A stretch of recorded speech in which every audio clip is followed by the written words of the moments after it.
Welcome, adventurer, to the land of kings and legends. This is Gondor, the proud kingdom of men, whose story is a cornerstone in the saga of Middle-earth. This tale begins with the tragic downfall of Númenor, the great island kingdom of the race of men who would be known as the dunedain. Númenor was a mighty realm gifted to men by the Valar, rising to power through their alliance with the elves and the wisdom imparted by Eru Ilúvatar. However, the Númenóreans turned against the Valar, seeking immortality by sailing westward to Aman. This defiance led to their utter ruin. The island was swallowed by the sea, but a faithful remnant, led by Elendil and his sons, escaped the cataclysm. Elendil, a leader among those Númenóreans loyal to the Valar, sailed to Middle-earth with his people aboard 9 ships. His fleet carried not only the survivors, but also relics of Númenor, including the Palantiri, and a seedling of the sacred white tree of Númenor. Upon reaching Middle-earth, Elendil and his sons divided their people and territories, founding 2 realms of the dunedain. Elendil himself established the northern kingdom of Arnor, which he ruled as High King. His sons Isildur and Anárion journeyed further south to establish Gondor, the southern realm. Gondor was built upon the foundations laid by earlier Númenórean colonists who had settled the coastal cities. These colonies, originally established as ports and trade hubs, had endured under the leadership of the faithful. The settlers of Pelagia, in particular, welcomed Elendil's sons with open arms, seeing in them the hope and strength of Númenor reborn. Isildur and Anárion chose the fertile lands along the Anduin for their realm, establishing 2 great cities. To the east, Isildur built Minas Ithil, the Tower of the Moon, on the border of Mordor. This fortress stood as a direct challenge to Sauron's dominion, its white towers gleaming as a beacon of strength. In its courtyard, Isildur planted the seedling of the White Tree, a living symbol of Númenor's legacy and a sign of hope for the future. On the western side of the Anduin floodplain, Anárion raised Minas Anor, the Tower of the Sun. This city served as a defense against the wild men of the western lands, ensuring the safety of Gondor's heartlands. Between these 2 cities, the brothers founded Osgiliath, their capital and the crown jewel of Gondor. Osgiliath was a magnificent city, straddling the Anduin and connected by grand bridges. It served as the seat of their joint rule, symbolizing the unity of their shared purpose. The Dome of Stars in Osgiliath housed Gondor's Palantiri, the seeing stones that Elendil's family had brought from Númenor. These stones allowed communication between the realms of Arnor and Gondor and served as tools of wisdom and vigilance. Though Gondor was a mighty realm, it was considered the lesser kingdom of the dunedain. The kings of Gondor were subject to the high kingship of Elendil, who ruled from Arnor. This hierarchy reflected Elendil's status as the leader of the faithful and the unifier of the dunedain. The early years of Gondor, though marked by great hope and strength, soon turned into a time of grave peril with the return of Sauron. The men of Gondor were the first to recognize the ominous signs of Sauron's resurgence. One fateful night, a great glow was seen in the east, atop the Mount Amon Amarth, later called Mount Doom. The fiery summit, which had long been dormant, suddenly burst into flame. The men of Gondor whispered in fear, knowing that this was no natural eruption. They understood that Sauron, the ancient enemy, had returned to Mordor. Sauron's forces soon poured forth from Mordor, striking first at Minas Ithil, the city Isildur had built as a sentinel against the Black Land. The assault was swift and devastating. Sauron unleashed legions of orcs and other foul creatures, bolstered by the dark sorcery that emanated from Barad-dûr, his Tower of Shadow. Despite a valiant defense, Minas Ithil was overwhelmed. In his wrath, Sauron set the White Tree in the city's courtyard ablaze. Amid the chaos, Isildur managed to escape the city with his family. Before fleeing, however, he took one last desperate act to preserve the heritage of his people. He rescued a seedling of the White Tree. Carrying this precious relic, Isildur embarked on a journey down the Anduin River. The waters bore him away from the grasp of Sauron's forces, but he traveled in sorrow and urgency, for Gondor's future now seemed precariously balanced. Isildur eventually reached his father, Elendil, in the northern kingdom of Arnor. There, he recounted the destruction of Minas Ithil and the growing threat posed by Sauron. Elendil, grieved by the news, began to prepare for the inevitable war that would engulf all of Middle-earth. While Isildur fled, his brother Anárion remained in Gondor, holding the line against Sauron's advance. Minas Anor, the western stronghold, became a rallying point for the men of Gondor. From this bastion, Anárion coordinated the defense of Osgiliath, the capital, and launched counterattacks against Sauron's forces. With great skill and determination, Anárion managed to push the enemy back to the mountain range of Ephel-Duath, which marked Mordor's western border. However, the respite was brief. Sauron's armies regrouped, and he began amassing reinforcements in Mordor. The men of Gondor could see the dark clouds gathering over the Black Land, and they knew that their realm was in mortal peril. Despite Anárion's efforts, it was clear that Gondor could not stand alone against the growing might of Sauron. The stewards and captains of Gondor began to despair, their hearts heavy with the knowledge that their cities might soon fall. They looked northward, hoping that Elendil, the High King, would come to their aid. Elendil, as High King of the Dunedain, called upon his ancient allies, the Elves, for aid. In response, Gil-galad, the High King of the Noldor, recognized the gravity of Sauron's return and agreed to join forces with the Dunedain. The Elves of Lindon and Rivendell, along with the Númenórean kingdoms of Arnor and Gondor, rallied their armies, united by a shared resolve to confront the rising shadow. The alliance extended beyond men and elves, drawing in the dwarves of Khazad-dûm and other free peoples who understood that Sauron's dominion would threaten all of Middle-earth. Together, this coalition marched to war, leading to the climactic siege of Barad-dûr, where the might of the last alliance tested the strength of Mordor itself. During the final stages of the siege, tragedy struck the leaders of the alliance. Anárion was slain by a stone hurled from Barad-dûr's defenses. Gil-galad perished in an intense struggle against Sauron, followed by Elendil, who fell valiantly in single combat against the Dark Lord while wielding the sword Narsil. Despite these devastating losses, the alliance triumphed. Isildur used the shattered blade of Narsil to cut the One Ring from Sauron's hand, breaking his physical form and bringing an end to his dominion. Sauron was vanquished but not destroyed. His spirit endured, tied to the ring. The war ended, and Middle-earth enjoyed a fragile peace, though Sauron's ultimate defeat would not come until the War of the Ring at the close of the Third Age. Isildur honored his father, Elendil, by constructing a secret tomb upon the mountain Amon-Anwar, known as the Hill of Or.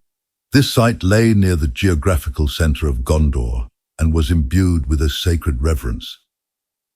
The tomb was hidden from the eyes of mortals, a testament to Isildur's profound respect and grief for his father. The location became a place of solemn remembrance for Gondor's rulers, preserving Elendil's legacy as the unifier of the dunedain. In Minas Ithil, the city his brother Anárion had established, Isildur planted the seedling of the white tree he had saved from the ruins of Númenor, and later from the sacked Minas Ithil. This act symbolized the continuity of Gondor's connection to the divine blessings of the Valar and their heritage from Númenor. The white tree grew in Minas Ithil's courtyard, becoming a symbol of hope, resilience, and Gondor's enduring spirit. Over time, Minas Ithil would become a city of great significance, later renamed Minas Tirith, the Tower of God. Isildur, recognizing the need for stability in Gondor, chose to relinquish its rule to his nephew, Meneldil, the eldest eligible son of Anárion. Meneldil was well prepared for kingship, having governed alongside his father and uncle during the war. With this decision, Isildur ensured that Gondor would remain strong and unified under a singular and stable authority. With Gondor's governance secured, Isildur departed for the north. His intent was to claim the high kingship of Arnor and rule from Annúminas, the northern capital. However, Isildur's journey ended in tragedy during the disaster of the Gladden Fields. Ambushed by orcs, Isildur and his sons were slain, and the One Ring, which he had claimed from Sauron, was lost in the river Anduin.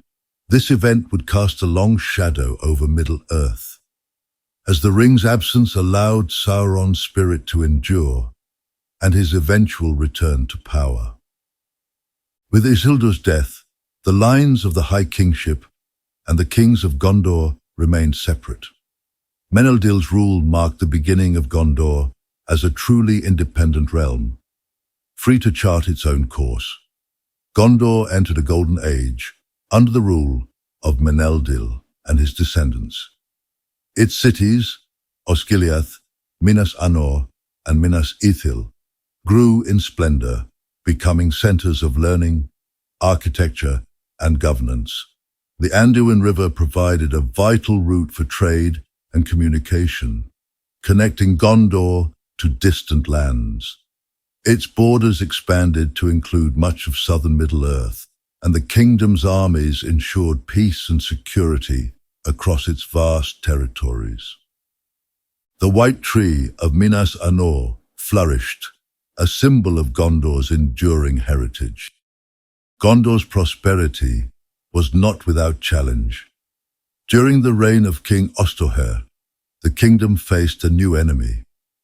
Osterher, a wise and capable ruler, was advanced in age when the Easterlings, fierce tribes from the lands beyond Mordor, invaded Gondor's eastern borders.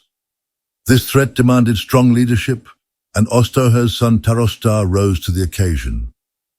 Tarostar led Gondor's armies in a decisive campaign against the Easterlings.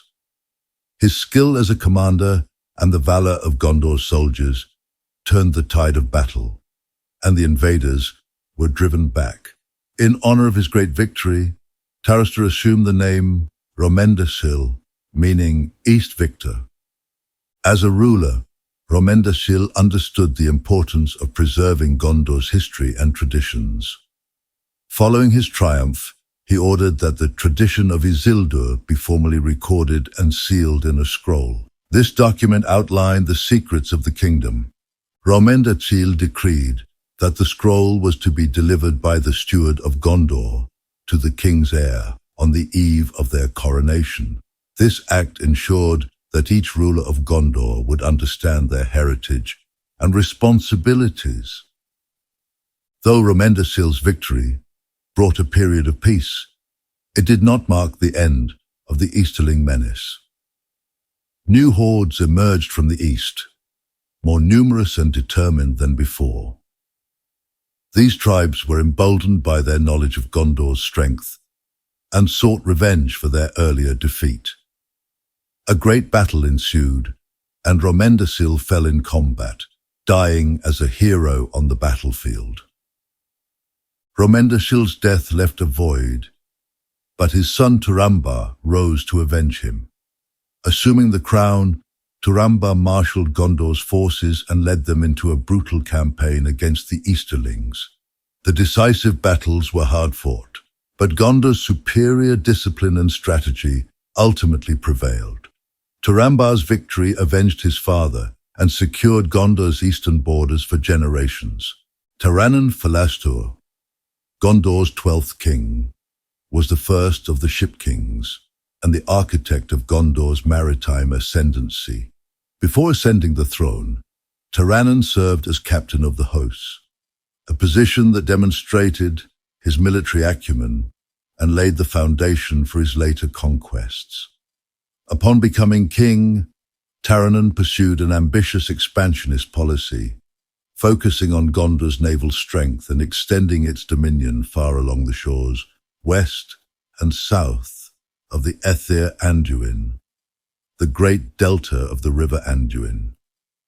Commemorating his victories and his emphasis on the sea, Taranon adopted the name Falastur, meaning Lord of the Coasts. This name reflected both his naval ambitions and his identity as a ruler who looked outward to the vast horizons of Middle-earth. Under his rule, Gondor's fleets became a symbol of its power, securing dominance over key maritime territories and trade routes.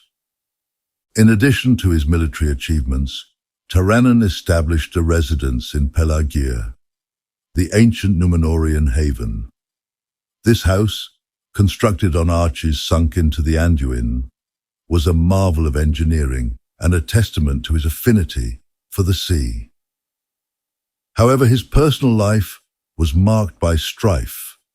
His queen, whose name has been lost to history, despised the sea and refused to live within the sound and smell of its waves. She chose instead to reside in the king's house in Osgiliath, Gondor's capital at the time. There, she kept a company of cats reputed to have an uncanny ability to spy upon men, adding an air of mystery to her household. Their marriage was childless, and Taranon was succeeded by his nephew, not a son. Eärnil I, Taranon's nephew, inherited both the crown and his uncle's maritime vision. As the second of the Ship Kings, Eärnil I continued the policy of expansion along Gondor's coasts and sought to solidify its dominance over the seas. One of his most notable accomplishments was the construction of a great navy, a fleet that surpassed even that of his predecessor. This naval force allowed Gondor to project its power farther than ever before, establishing colonies and outposts along distant shores. Eärnil also focused on restoring and enhancing Pelennor, Gondor's principal maritime hub. He repaired its ancient harbor, fortifying it against potential threats and ensuring its role as the kingdom's preeminent port and shipyard. Under his leadership, Pelennor became the heart of Gondor's naval operations and a bustling center of commerce, linking Gondor to distant lands.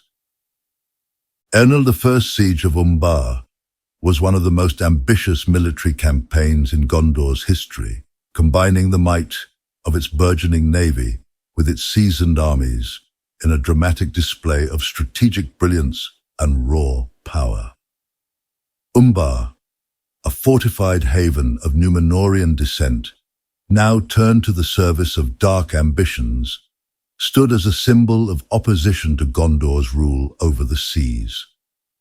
Located far to the south, Umbar was a natural harbor, its cliffs rising steeply from the sea to form an almost impregnable fortress.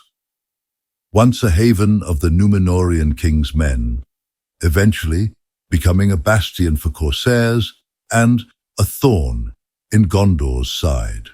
Enil I recognized that as long as Umbar remained independent, it would pose a threat to Gondor's maritime trade and territorial expansion.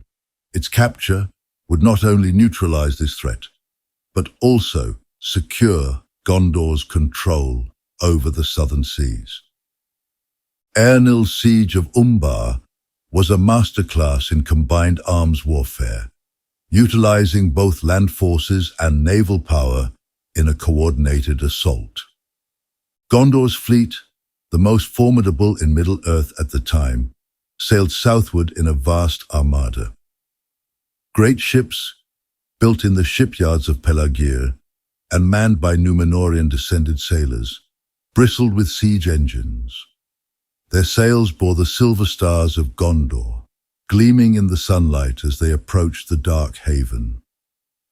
The fleet's flagship, Meneltirion, was a towering warship equipped with a massive ram and catapults capable of hurling massive flaming projectiles. The sea itself seemed alive with the cries of seafarers, the creak of timbers, and the rhythm of beating war drums.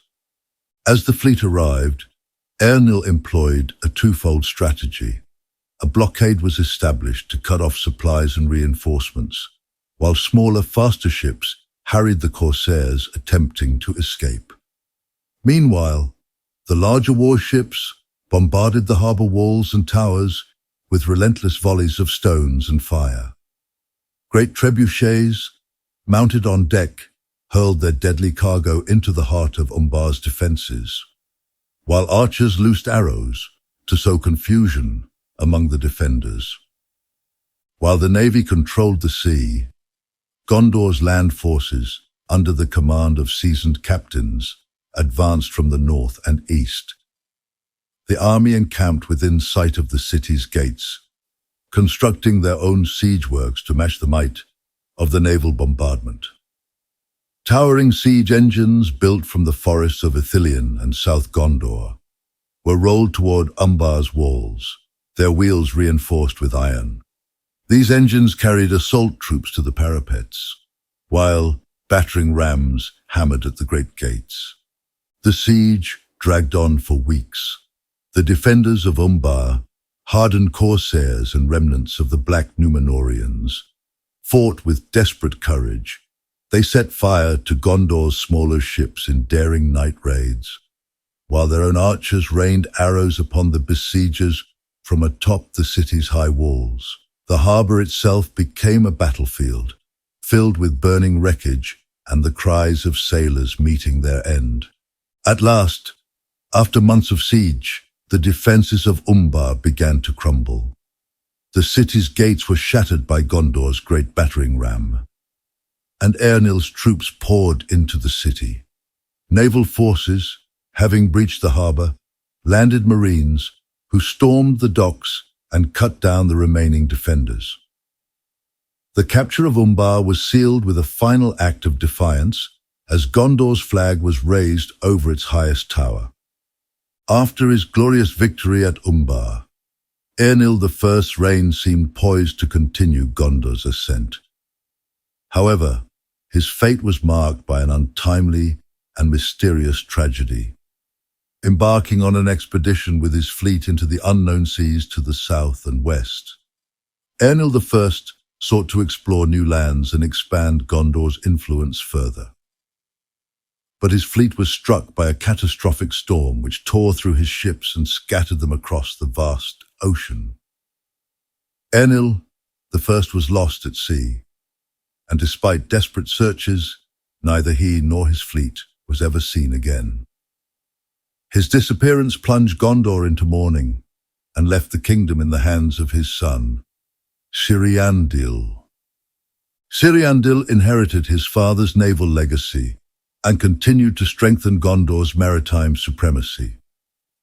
For 79 years he ruled with diligence, overseeing the construction of more ships and fortifying Gondor's naval bases, particularly Pelagir and the newly captured Umbar.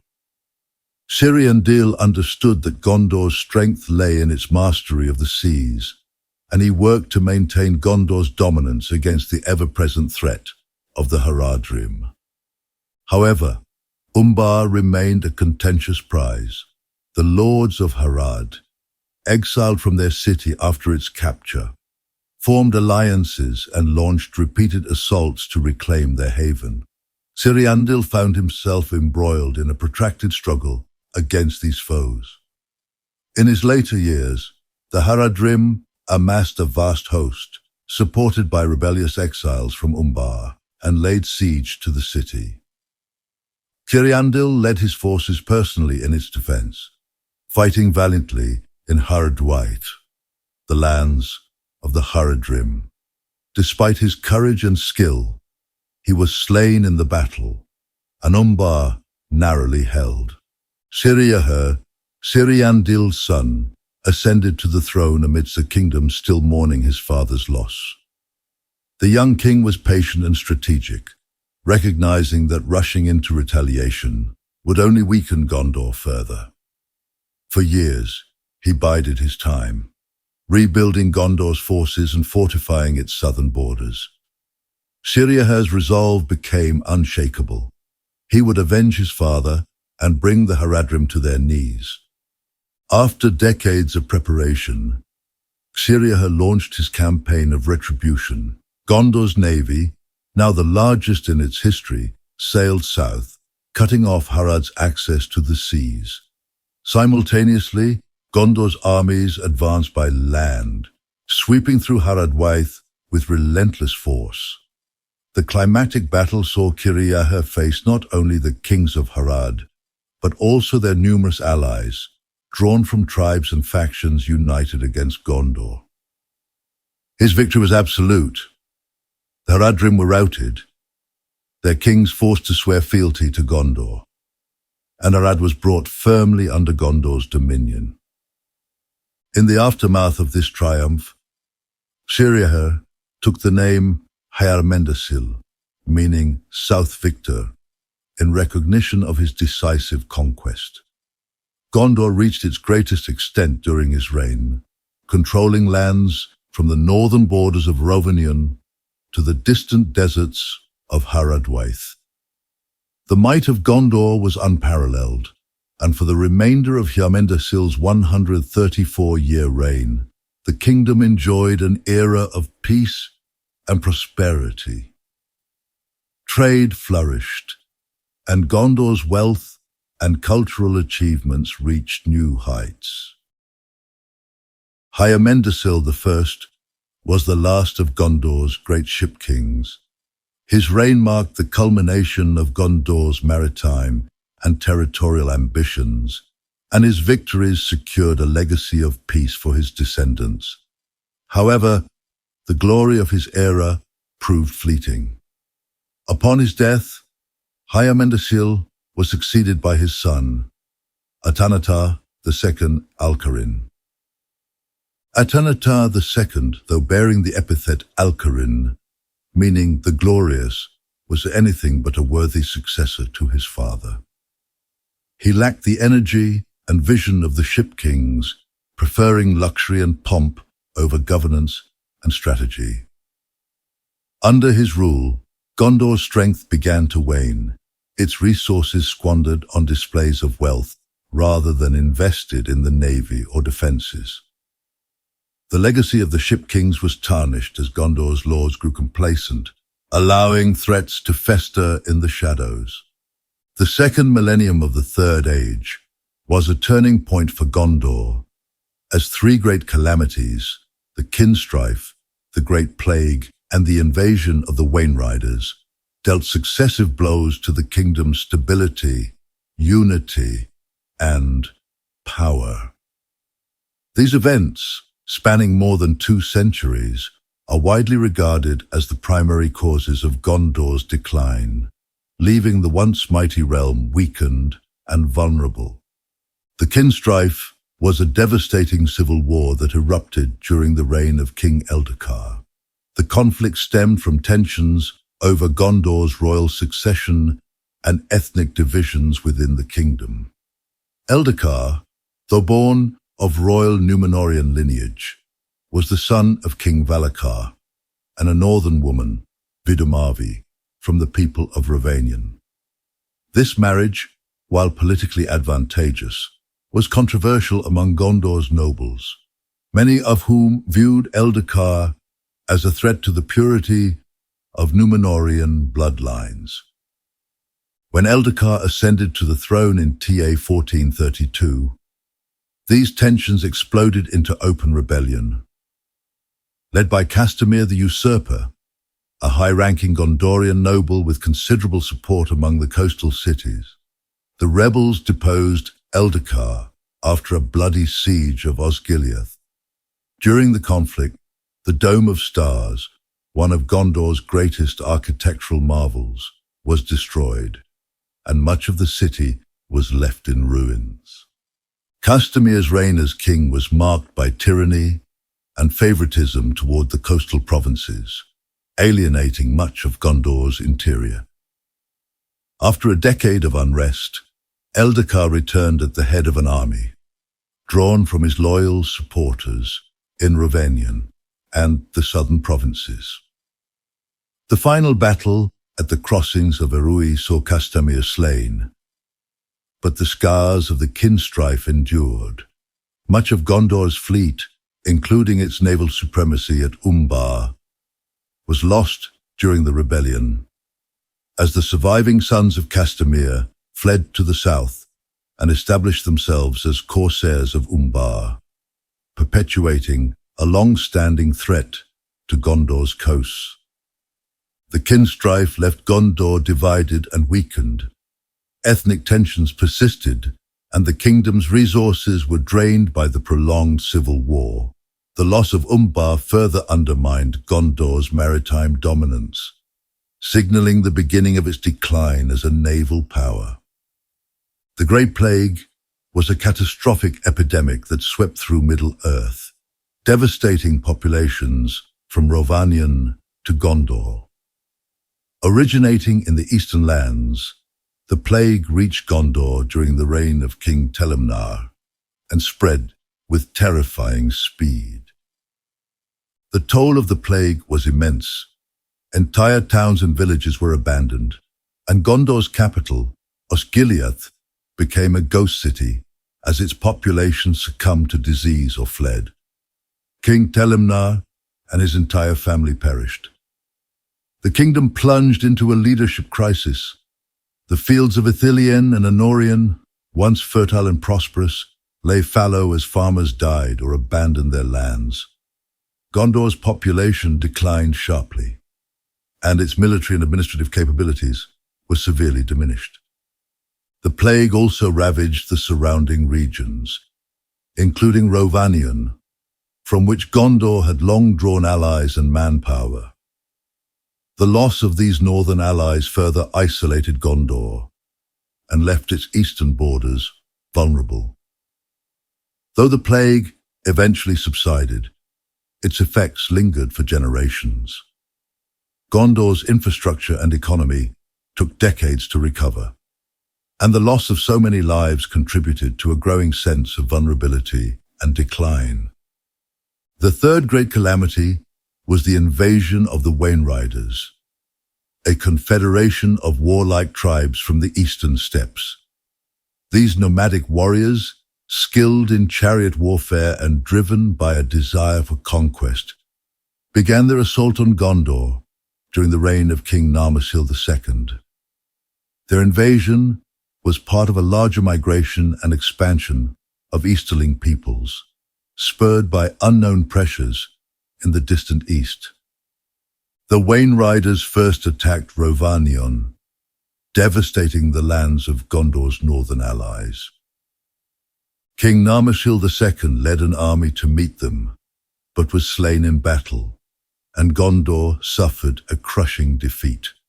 The northern provinces were overrun, and the survivors of Rovanion were either enslaved or driven into exile. For decades, Gondor struggled to contain the Wainrider threat. King Kalimektar, Narmesil's son, achieved a temporary victory at the Battle of the Plains, pushing the invaders back and reclaiming some lost territory. However, the reprieve was short-lived. The Wainriders allied with the Haradrim and launched a coordinated attack from both the east and south. This two-front war stretched Gondor's forces to their limit. The decisive battle occurred near the Morannon, the Black Gate of Mordor, where King Ondoher and both his sons fell in combat.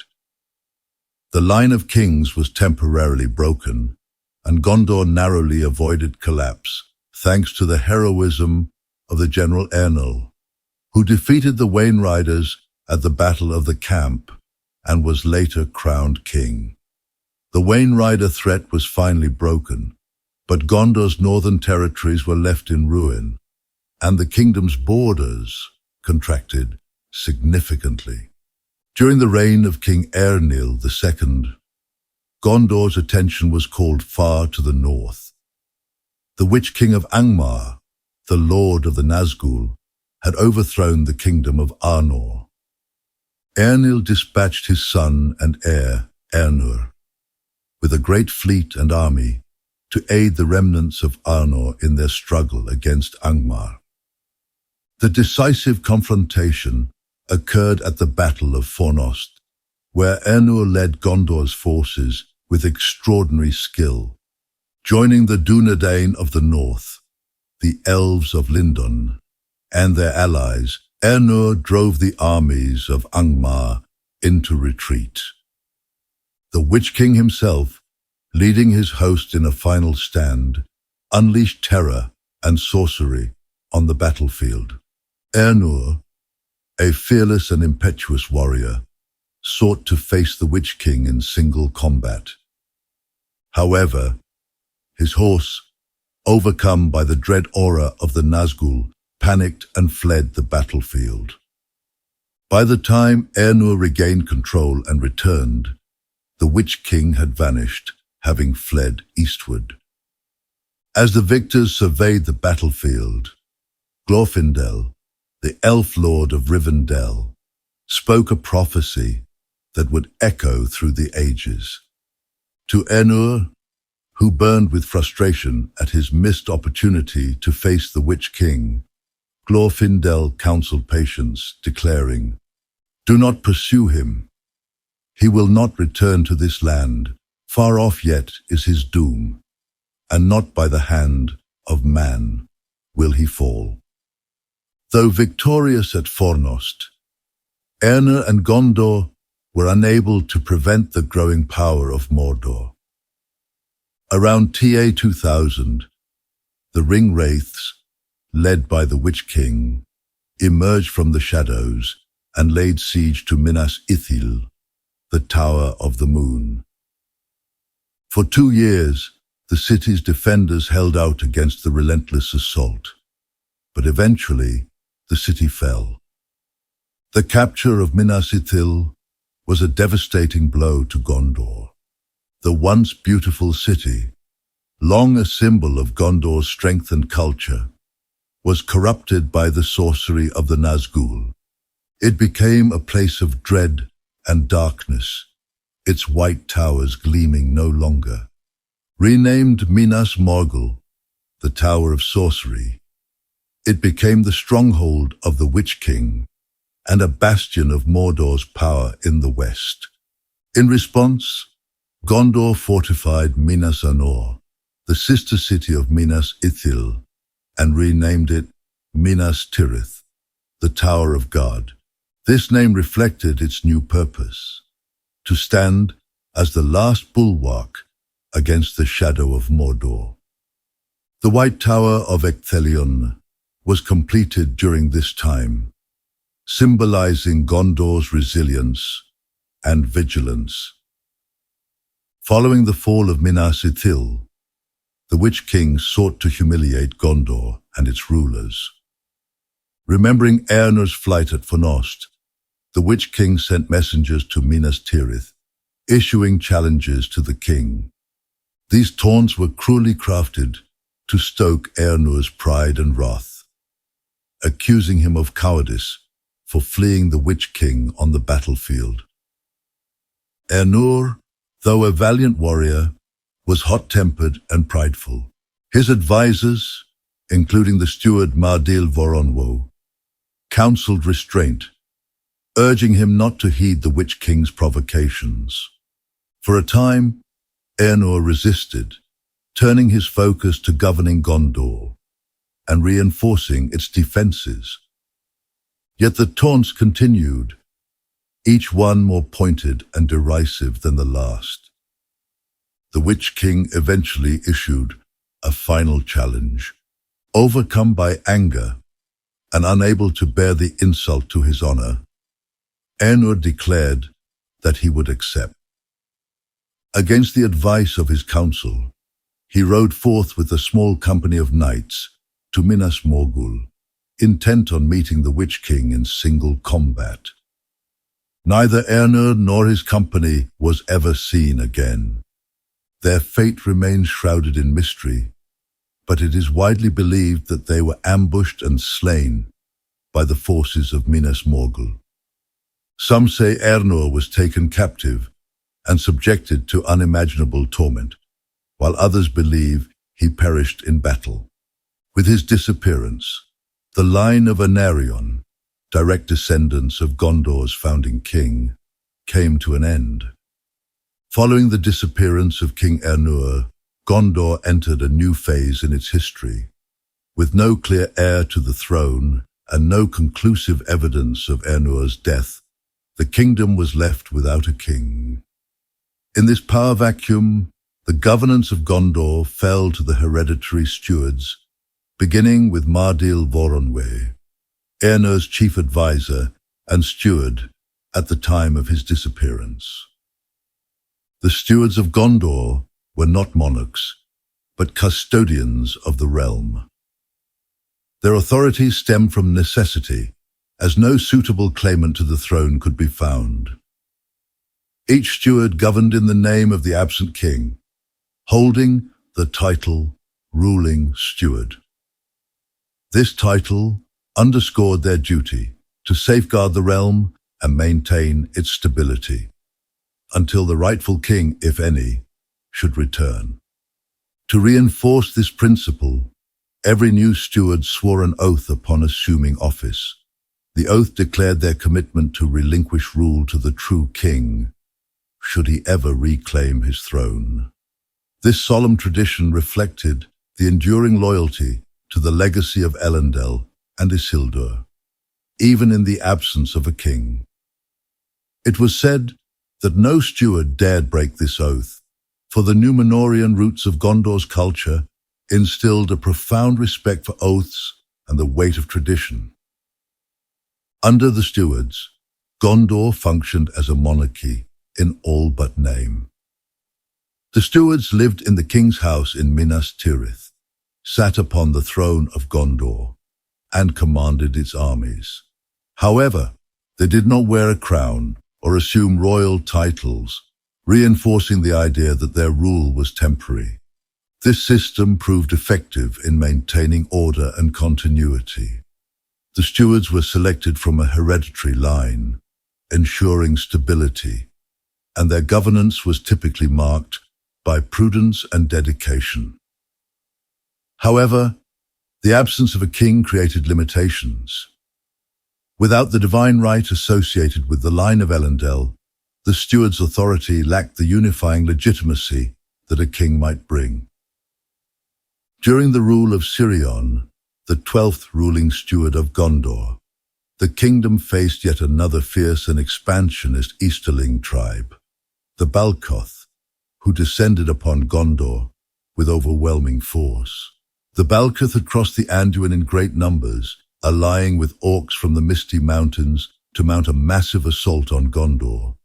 The Balcoth moved swiftly, bypassing the defenses along the Anduin and pouring into the plains of Calenardon. Gondor's forces, under Sirion's command, were stretched thin and unable to withstand such a concentrated assault.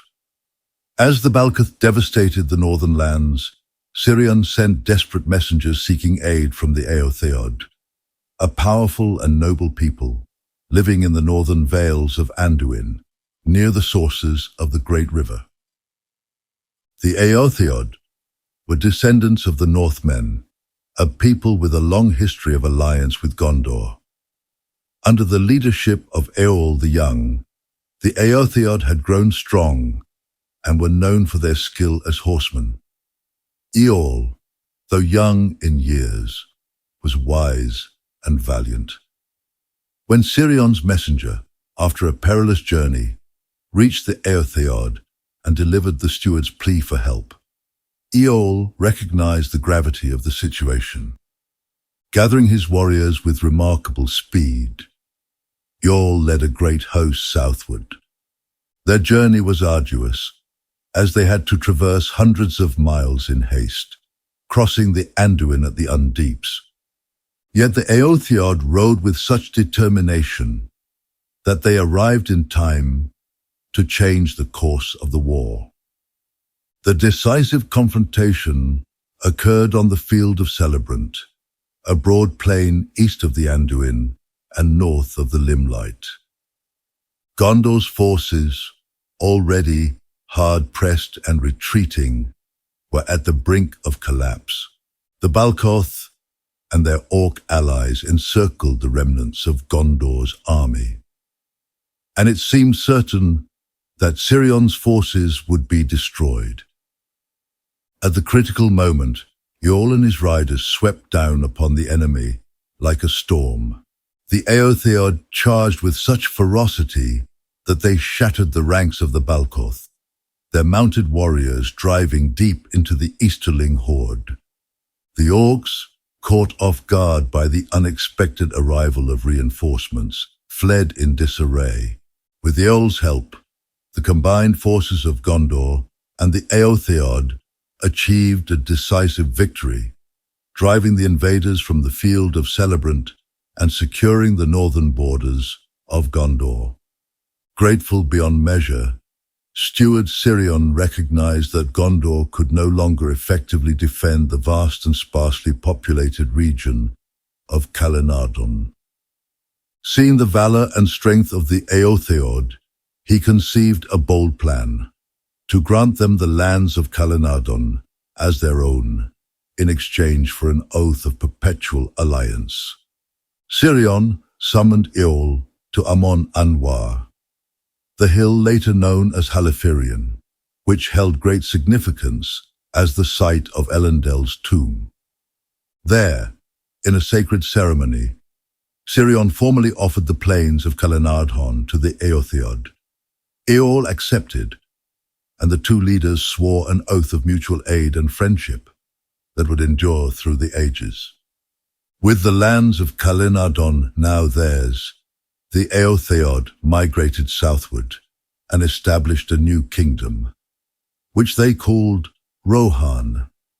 Eorl the Young became its first king, and his people came to be known as the Rohirrim, the horse lords of Rohan. During the final stages of the War of the Ring, Sauron launched a massive assault on Gondor. His vast army of orcs, Easterlings, Southrons, and siege engines crossed the Anduin and laid siege to Minas Ithil, the White City. The Witch King, the Lord of the Nazgul, commanded the assault from atop a terrifying winged beast. Gondor's defenses, though valiant, were faltering under the relentless bombardment of the enemy's siege engines and the sheer weight of numbers. Steward Denethor II, despairing under the influence of Sauron's malevolent will, abandoned hope and retreated to madness. Meanwhile, Gandalf the White took command of the city's defense, rallying the soldiers of Gondor and preparing them for the inevitable breach of the city's gates. As the gates of Minas Ithil were breached, the Rohirrim, led by King Theoden, arrived. Answering the call of the Red Arrow, Theoden's riders had marched with great speed from Rohan, taking the enemy by surprise. The Rohirrim charged down the slopes into the ranks of Sauron's army, their arrival a shining moment of valor and hope. Theoden's leadership was magnificent, and the Rohirrim's charge scattered many of Sauron's forces. However, the Witch King, sensing the tide turning against him, confronted Theoden directly. The Nazgul's mount struck down Theoden's horse, Snowmane, and the king was mortally wounded. As the Witch King prepared to strike Theoden's fallen body, Éowyn, disguised as a soldier of Rohan, stood in his path. With the aid of Meriadoc Brandybuck, who struck the Witch King with an enchanted blade from Arnor, Éowyn dealt the final blow, fulfilling the prophecy of Glorfindel. Not by the hand of man shall he fall. The death of the Witch King shattered the morale of Sauron's forces, and the battle turned in favor of the Free Peoples. However, the Southrons brought giant Mumakil, war elephants, into the fray, prolonging the fight. The arrival of Aragorn, Legolas, Gimli, and the army of the dead via the Anduin sealed the victory. Sauron's army was utterly routed, and Minas Tirith was saved. The armies of Gondor and Rohan, bolstered by remnants of other free peoples, marched to the Morannon. They numbered only a few thousand, a fraction of Sauron's host, but their purpose was not to win by strength of arms. At the gates of Mordor, Aragorn and Gandalf demanded Sauron's surrender, knowing it would provoke him to unleash his full might. Sauron responded with a massive force of orcs, trolls, and other foul creatures. Outnumbered and encircled, the Free Peoples fought desperately, their courage standing as a final defiance against the Shadow. As the battle raged, Frodo and Sam reached the heart of Mount Doom. Frodo, overwhelmed by the ring's power, claimed it for himself. However, Gollum attacked him, biting off his finger and taking the ring. In his frenzy, Gollum slipped and fell into the fiery chasm, destroying the ring and with it, Sauron's power. At the moment of the ring's destruction, the tide of the battle turned. Sauron's army collapsed, leaderless and disoriented, and the Dark Tower of Barad-dûr crumbled into ruin. The Nazgul were destroyed, and the shadow over Middle-earth was lifted. With Sauron defeated, Aragorn, the heir of Isildur, claimed the throne of Gondor and Arnor. He was crowned King Elessar Telcontar. His reign marked the reunification of the kingdoms of Gondor and Arnor, restoring the high kingship that had been vacant since the fall of Arnor in the Third Age. I hope this story has helped bring your day to a peaceful end. Thank you for joining me on the journey through the history of Gondor, and good night.